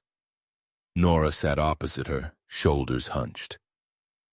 Agnes looked at the younger woman for a long time. You kept names, Agnes said. Nora nodded. Agnes's voice trembled. I kept numbers. Neither woman apologized then. They did not need to. Between them on the table lay the map of a sin built by people who had all told themselves they were only doing one small part. Agnes found a repeated phrase in Nora's notes. Final ledger. It isn't a paper ledger, Agnes said. Not anymore. It's a drive, encrypted, a master reconciliation file, real name, assigned name, declared status, medical billing, insurance payout, donor campaign, approver, receiving account. Who has it? Mara asked. Colton wouldn't keep it long term, Agnes said. Too dangerous. Someone else reconciles it before events. Someone trusted. Kieran already knew where her eyes would go. Brent, he said. Agnes did not answer, which was answer enough. Later that afternoon, Dr. Lydia Crane came to Grey Muzzle Haven. She arrived in a small gray sedan and sat in the driveway for almost a full minute before stepping out. The 44-year-old veterinarian looked less composed away from her clinic. Her pale gray turtleneck showed beneath a dark coat, and her light brown hair was tied low, but loose strands had escaped around her tired face. She carried no medical bag this time, only a folder. When Lydia saw Mabel through the kennel window, something inside her gave way. "I signed 3 of them," she said. Mara, Kieran, Agnes, and Nora stood in the cabin as Lydia placed the folder on the table. "I didn't create the deaths. I didn't move the dogs, but I signed medical reviews that supported the claims. Sedation, trauma response, burn exposure, respiratory distress after kennel fire." She pressed her fingers to her mouth. Most of it was template language. Silas said if I refused, he'd open an old malpractice complaint. Colton said he'd make sure every shelter in Montana knew I abandoned service dogs. Kieran's expression did not soften. "Did you know Mabel was alive?" Lydia closed her eyes. "Not at first." "And later?" Her silence answered. Nora looked down. Agnes began to cry without sound. Lydia's voice broke. "I told myself signatures weren't cages." Kieran looked toward the kennel room where Mabel slept with her cracked ball tucked against her chest. "They were," he said. Lydia nodded once, as if accepting a sentence she had earned. Then she slid the folder toward Mara. "These are copies, drug logs, sedation lot numbers, assessment templates, names I recognized after you came to the clinic." Mara took them. "This helps." "It doesn't undo it." "No," Mara said, "but it helps." As evening darkened the windows, Kieran pulled his old military storage box from beneath his bed. Inside were mission patches, photographs, letters he had never answered, and a folder he had not opened in years. Havoc's incident summary. The language was clean, too clean. Transferred to medical chain. Declared non-survivable. Final disposition confirmed by logistics. Brent Halverson's signature sat at the bottom. Kieran stared at it until the ink seemed to move. Brent had known which dogs were hurt, which handlers were dead, which records were tangled, which families would not ask questions because grief had already emptied them. The pain in Kieran's chest changed shape. For years he had believed he failed Havoc in one terrible night. Now a worse possibility opened before him. Maybe Havoc had been taken from the living and turned into paperwork while Kieran mourned a lie. That did not heal him. It made him feel robbed, not of innocence. That had died long before, of years. At 8:40 p.m., Nora's burner phone buzzed on the kitchen table. She stared at it, terrified. Mara nodded. "Answer, speaker." Nora pressed the button. A man's voice, distorted by static, said, "North Line, midnight. Weather covers the road, 5 units. Memorial box rides with Reeve until handoff." The line clicked dead. Nora's face went white. "That's it." "What's the memorial box?" Kieran asked. She swallowed. "A fake ash box. They use it for ceremonies. It looks like a polished wooden urn case. The drive goes inside when it moves." "Final ledger," Agnes whispered. Nora nodded. "Colton takes it to the fundraiser tomorrow. Brent gets it there. After that, backups get wiped." Outside, wind struck the cabin hard enough to rattle the windows. Kieran looked at Orion. The old shepherd was standing now, not by the stove, by the door. Kieran crossed the room and took down Orion's cold-weather working jacket, a faded protective coat he rarely used unless the weather turned brutal. Orion's rear leg was already stiff. His body had given more than enough. "You stay," Kieran said softly. Orion looked at him. Kieran crouched. "Not this time." The old dog stepped forward and lowered his muzzle onto the bagged collar with his own name on it. The threat left in the kennel. He did not growl. He simply rested his head there, amber eyes fixed on Kieran. The room went quiet. Mara said nothing. Nora wiped her face. Agnes looked away as if seeing something holy and too painful for ordinary eyes. Kieran understood then. This was not only his fight. It was not even only Mabel's or Havoc's or the 5 dogs being moved under cover of storm. The men behind the fraud had named Orion. And Orion, old and aching, had answered. Kieran lifted the working jacket and fastened it over the shepherd's shoulders. "All right," he whispered. Orion stood still beneath his hands, steady as a vow. "Then we go together." Snow began falling before midnight, not in a storm yet, but in slow white warnings. At Grey Muzzle Haven, every light was low. Kieran Stowe moved through the property with the controlled silence of a man who had learned long ago that fear wasted heat. His olive gray tactical shirt was hidden under a dark field jacket now, his old combat pants tucked into military boots dusted with snow. His clean-shaven face looked harder in the cold, jaw-tight, gray-blue eyes scanning fences, shadows, tree lines.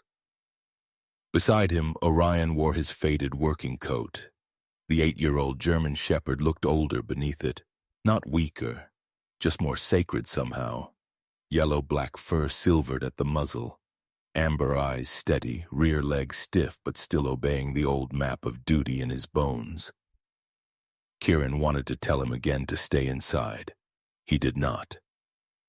Some arguments had already been lost to love. And inside the warm kennel room, Nora Whitlock helped Eli Booker move the oldest dogs away from the rear wall. Nora's thin face was pale, her brown-blonde hair tucked under a wool cap, her hands trembling as she clipped blankets over crates. Eli, 70 and bent but sharp as barbed wire, checked latches with his old trainer's hands.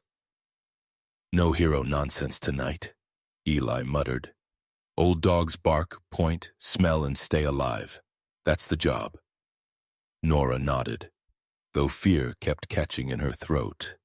Mabel lay near the inner door, the 10-year-old Belgian Malinois curled around her cracked rubber ball. Her fawn coat trembled whenever the wind struck the metal siding.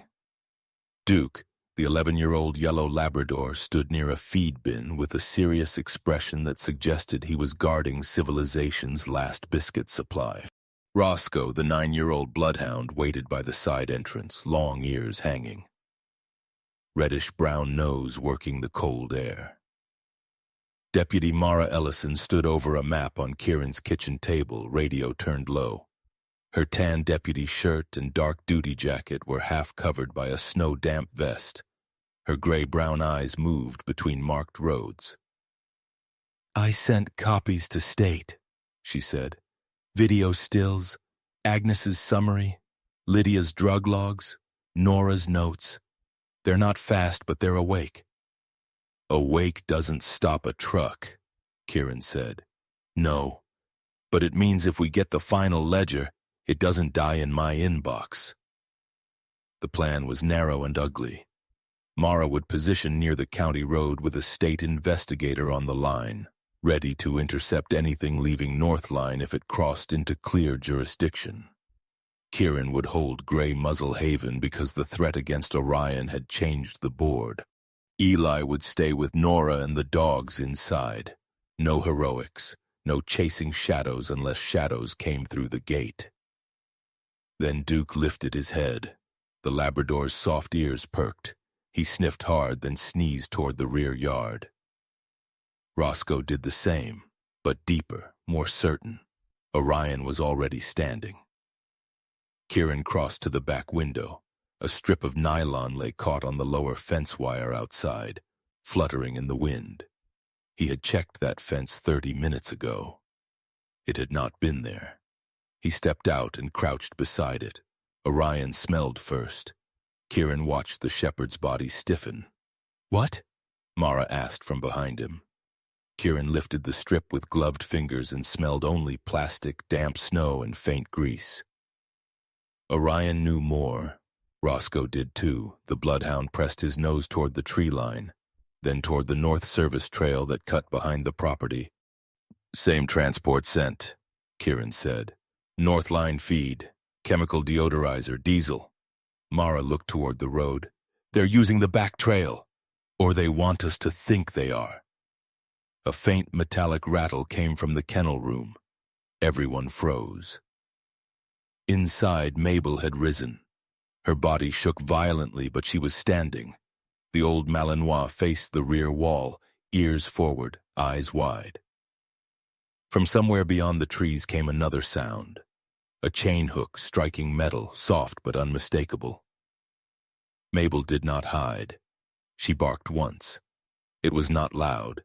It cracked in the middle, thin with age and fear. But it was the first true warning she had given since coming to Grey Muzzle Haven. Eli looked at her, and all the humor left his face. "Well," he whispered, "there's a brave girl." That was the rehook. Not a miracle, not a battle cry, but a wounded dog choosing for one breath, not to be ruled by the sound that had once broken her. The room changed around her. Nora began to cry silently. Kieran felt something old and holy pass through the kennel, as if courage had entered on 4 trembling legs and asked no applause. Then the first motion light snapped on. 3 figures moved beyond the rear fence. Not uniformed, not local, dark coats, gloves. One carried a catchpole. Kieran's voice dropped. "Eli, lock interior doors. Nora, stay low." Mara reached for her radio. "I've got trespass in progress at Grey Muzzle Haven. Possible animal theft. Need units rolling now." Kieran did not run toward the intruders. He opened one side gate, not the main path, forcing anyone entering the yard into the narrow run between the feed shed and the secondary fence. The route looked careless. It was not. A camera watched it. A wind chime of old rabies tags hung above it, low enough to sing if someone brushed through. The first man cut through. The tags rang. Duke barked from inside, deep and offended. The intruder turned toward the sound, and a floodlight hit him full in the face. Mara shouted from cover, identifying herself. The man bolted toward the tree line. Roscoe bayed, not fast, not fierce. But his old bloodhound voice rolled into the forest like a church bell made of mud and thunder. The second intruder slipped on the icy service path, dropping a coil of rope. The third turned and ran before entering the yard at all. Kieran did not chase them. He watched the tree line, because Orion was not watching the men. Orion was watching the trail beyond them. Headlights appeared far between the trees, a box truck moving without roof lights. Mara saw it too. "That's not here for Orion. It's the transport. They used the attempt here to pull us off the road. Or the route always came through here." Mara sprinted for her cruiser. "I can intercept at Mill Bridge." Kieran looked at Orion. The shepherd's breath steamed white. His rear leg trembled, but his body leaned toward the old logging cut. The shortcut Kieran knew from years of running the property in winter. "I'm going through the woods," Kieran said. Mara spun back. "Kieran, I know the trail. They don't." "Do not engage alone." He almost smiled. "That was never my best trait." Orion moved before him. The old dog did not run like he once had. He paced hard, economical, choosing packed snow, avoiding hidden roots. Kieran followed with a flashlight low in his left hand. Branches clawed his jacket. Snow thickened. Behind them, Grey Muzzle Haven glowed faintly, full of old dogs standing guard from the only kingdom they had left. The box truck reached Mill Bridge just as Mara's cruiser appeared from the opposite road. The driver braked too late. The truck skidded, rear wheels sliding toward the ditch beside the wooden bridge. Metal screamed. Crates inside banged hard. Kieran emerged from the pines above the road. "Police!" Mara shouted. "Hands visible!" A side door of the truck flew open. Colton Reeves stumbled out first, his polished navy coat torn at one sleeve, his handsome public face twisted with panic instead of sympathy. Snow stuck in his chestnut hair. The mask had slipped, and beneath it was not a monster from myth, only a man furious that the audience had arrived early. Behind him, another man stepped from the shadow of the truck. Brent Halverson. He was 43, taller than Colton, broad-shouldered, thick-necked, with close-cut dark blonde hair and a square military face that had hardened over the years into something blunt and merciless. His black tactical polo showed under an olive bomber jacket, cargo pants tucked into black boots. On his right hand, a heavy unit ring caught the flash of Mara's headlights. Kieran stopped on the slope above him. For a moment the years folded. Desert dust, radio static. A clean officer with clean boots saying Havoc did not make it. Brent looked up and smiled without warmth. "Stowe!" Inside the truck, dogs whined. Kieran's hand tightened around his flashlight. Mara had her weapon drawn but angled low. "Hands where I can see them!" Colton raised his hands halfway. "Deputy, this is a lawful emergency transport. You are interfering with protected property." "Dogs aren't property tonight," Mara snapped. "Not until I see paperwork." Brent moved toward the rear latch. Orion growled, "Not loud enough." Kieran saw the rear compartment, 5 crates, at least 5 dogs, old muzzles, clouded eyes, one German Shepherd shape in the back corner, thin and still. Brent followed Kieran's gaze. "Careful," Brent said. "You always did get sentimental around broken assets." Kieran came down the slope slowly. "What did you do with Havoc?" Brent's expression barely changed, but the ring hand flexed. "Havoc was non-viable. That's not an answer. It's the only answer the system needed." The German Shepherd in the rear crate lifted his head. He was old, much older than Orion. 12, maybe more. Yellow-black coat dulled by time, muzzle nearly white. One eye cloudy, a scar crossing the bridge of his nose. His legs trembled under him. He did not look like the fierce dog from Kieran's memory. He looked like the memory after men had starved it, renamed it, and kept it just alive enough to be useful. Kieran whispered a command from years ago, not loud, not for men, for a dog. The old shepherd's ears lifted. Slowly, painfully, he pressed his nose against the crate door. Kieran felt the world tilt. Brent saw it and laughed once. "You spent years mourning a filing decision." Kieran turned toward him. Brent's voice dropped. "He was damaged. Handler dead. Records messy. Nobody wanted liability. You made him into a legend because guilt needs poetry." Kieran stepped forward. Orion moved first. The old German Shepherd placed himself between Kieran and Brent. He did not lunge. He did not attack. His stiff rear leg shook, but he stood square, head low, amber eyes locked on the man with the ring. A boundary.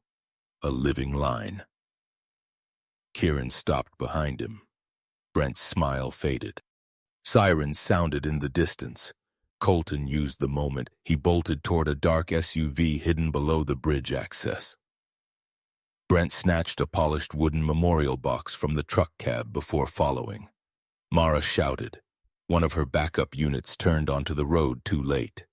The SUV roared backward, clipped a snowbank, and vanished down the lower service road. Mara cursed into her radio and ran to secure the truck driver. A narrow-faced man shaking hard enough to drop the transport manifest. The document listed a fabricated route, false receiving signatures, and 5 canine IDs that did not match the dogs in the crates. But the memorial box was gone. Final ledger was gone. Kieran barely heard. He was at the rear of the truck, hands on the crate latch. The old German Shepherd inside watched him with one cloudy eye and one dark, searching eye. "Havoc," Kieran said. The dog did not leap, did not bark, did not become young again because the story needed mercy. Kieran opened the crate and crouched. The old dog stepped out slowly, legs shaking. For a moment he seemed confused by snow, light, men, time. Orion stood beside Kieran, silent now. No jealousy in him. Only recognition of another soldier returned from a country no map could name. Kieran placed his hand gently on Havoc's head. The scarred shepherd flinched, then held still. Kieran whispered the old command again. Havoc's body softened. He leaned forward barely and rested the weight of his skull against Kieran's palm. Kieran bowed his head. He did not sob. He did not speak. He only knelt in the snow beside a dog he had mourned for years while sirens closed in, while the guilty fled with the ledger, while the night kept falling around them. For one stolen moment the world gave back what men had sold, not whole, not young, not in time, but alive. And that was enough to break him quietly. Morning came to Bitterroot County with a sky the color of old pewter. At Grey Muzzle Haven the snow had stopped, but the world still looked wounded. Tire tracks cut through the white yard. The rear fence bore fresh repairs. The dogs moved slowly as if the night had aged them all by another winter. Kieran Stowe stood in the kennel room with his hand resting on Orion's neck. The 8-year-old German Shepherd was exhausted. His yellow-black coat was flattened beneath his faded working jacket, his silvering muzzle damp from melted snow, his rear leg trembling whenever he stood too long. Yet his amber eyes remained awake, steady, and terrible in their calm. Across the room, Havoc slept on a thick, folded blanket. The old German Shepherd was 12 now, maybe older in spirit than in years. His once proud yellow-black coat had dulled. His muzzle was nearly white, one eye clouded, and an old scar cut across the bridge of his nose. He did not sleep deeply. Every few minutes his paws twitched as if he were still trying to cross some dark country no one else could see. Kieran watched him and felt grief without shape. For years he had mourned Havoc as dead. Now Havoc was alive, but time had already stolen most of what rescue should have returned. Mara Ellison entered from the cabin, phone in one hand, coffee untouched in the other. The 40-year-old deputy looked sharper than sleep should have allowed, her tan uniform shirt wrinkled beneath her dark duty jacket, her dark hair tied low, her gray-brown eyes hard with purpose. "State's on the way," she said, "but Colton moved the fundraiser up by 2 hours." Kieran looked at her. "He knows the truck didn't finish the run," Mara continued. "He's going public before we can close the circle." "Where?" "Town Hall. Patriot Paws Memorial Benefit. Cameras, donors, county officials, half the town." She paused. "And Sheriff Huxley." Kieran looked toward Havoc. Mara's voice softened. "I know." On the kitchen table, evidence had become a small, ugly mountain. Lydia Crane's copied drug logs, Agnes Vale's payment summaries, Nora Whitlock's handwritten transport notes, Eli Booker's statement on altered collars and hidden identifiers, photos from Northline, the false manifest from the seized truck, and still images of the man with the military ring. Enough to open a real investigation, not enough to finish it. The final ledger was still missing, and Brent Halverson had it. Kieran clipped Orion's leash. Mara shook her head. "He can barely stand. I know. He doesn't have to come." Orion lifted his head at the word come. Kieran crouched. "You hear that? She's offering you retirement." Orion stared at him. Kieran almost smiled, but the smile broke before it became real. "You're tired," he whispered. The old shepherd stepped forward until his shoulder touched Kieran's knee. Not dramatic, not heroic, just there. Kieran understood. Some dogs did not need to run to change the fate of men. Sometimes they only needed to stand in the right hallway at the right moment while liars tried to pass. They took Havoc too, not inside the hall, but in Mara's vehicle under blankets with Nora watching over him. Nora Whitlock sat in the back seat beside the old dog, her small frame folded inward, brown-blonde hair loose around her frightened face. She had once sent dogs away without knowing where the road ended. Now she sat with one who had come back from that road. one shaking hand resting near his blanket but not forcing touch. Mabel came with them as well. The 10-year-old Malinois lay in another crate, her cracked rubber ball tucked beneath her chin. Her fawn coat still trembled when doors slammed, but her eyes were clearer than they had been days before. "She deserves to hear her name corrected," Nora said quietly. No one argued. Town Hall stood beneath 3 flags snapping in the cold wind. Cars filled the lot. People entered wearing wool coats, polished boots, grief ribbons, and the careful faces of citizens prepared to feel righteous sorrow. Inside, Patriot Paw's renewal had built a temple from sentiment. Large photographs of working dogs lined the walls. Electric candles glowed beneath framed paw prints. A banner across the stage read, "Honoring the ones who served until the end." Colton Reeves stood near the podium, tall, polished, and mournful in a navy field jacket over a cream sweater. His chestnut hair was combed back, silver at the temples catching the stage lights. His handsome face wore sadness like a tailored suit. Silas Moreland stood near the side aisle in his charcoal overcoat, rimless glasses shining, black briefcase in one hand. He watched the room like a man balancing numbers.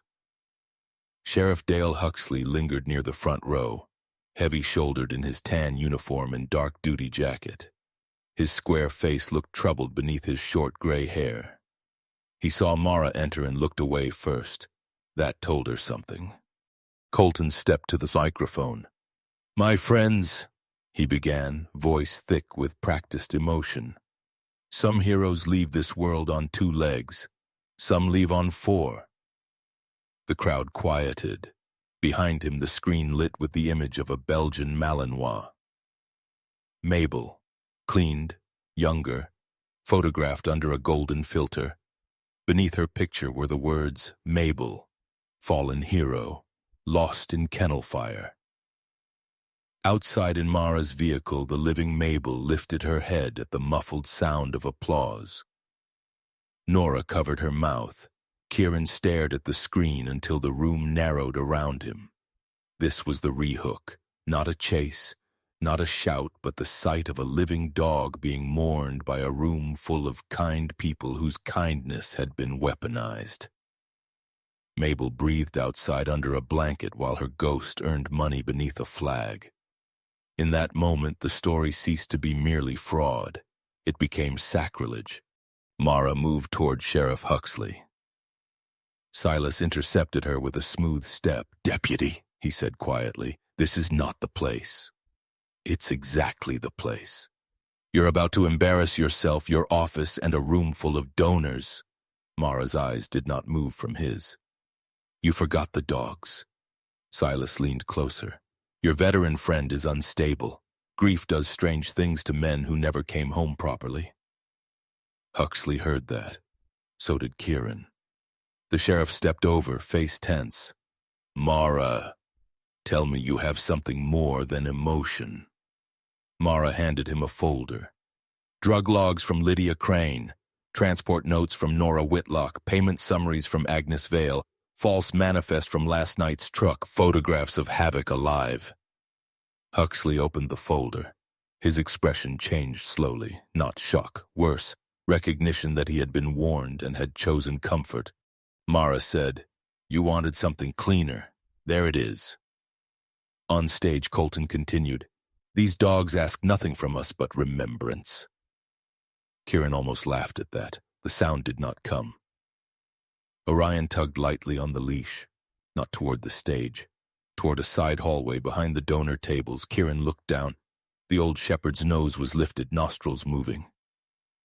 His ears angled forward. He was not chasing magic. He was following a trail made of old leather, antiseptic, dog hair, polished wood, and the faint chemical smell that had followed Northline like a curse. Kieran followed. The hallway behind the stage was narrow, lit by yellow utility bulbs. Volunteers moved boxes of programs and bottled water. A local teenage volunteer with freckles and a too large blazer glanced at Orion with wide eyes but said nothing. At the far end stood Brent Halverson. He held a polished wooden memorial box beneath one arm. Brent looked ready to leave.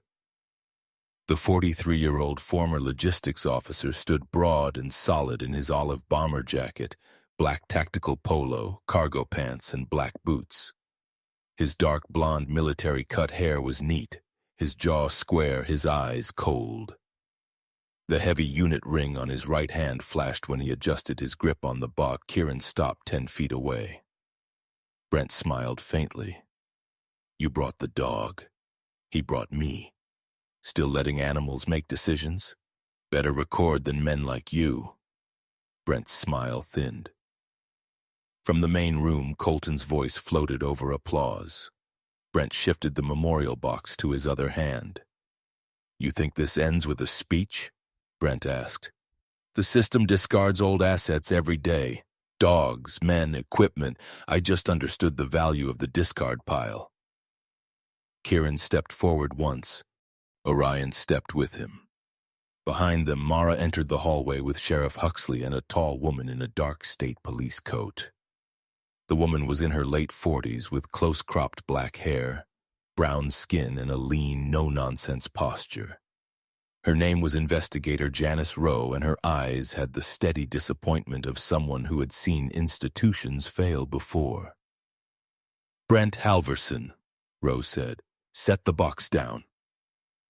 Brent looked past her to Huxley. "Sheriff, this is absurd." Huxley swallowed. His face reddened, but this time he did not retreat. "Set it down," he said. Brent turned. Orion moved into the hallway's center. The old shepherd did not lunge. He did not bark.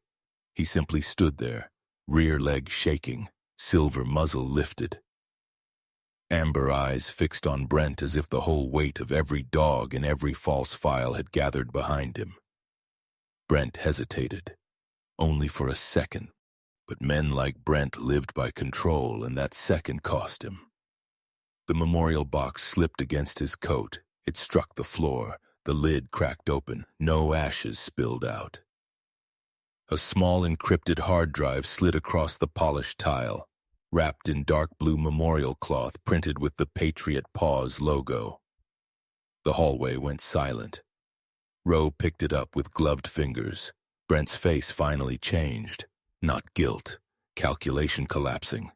"Chain of custody," Silas said from the hallway entrance, voice sharp now. Mara turned. "Glad you mentioned that." Silas tried to step back, but Huxley signaled 2 deputies near the rear door. For once, the sheriff moved before fear could talk him out of it.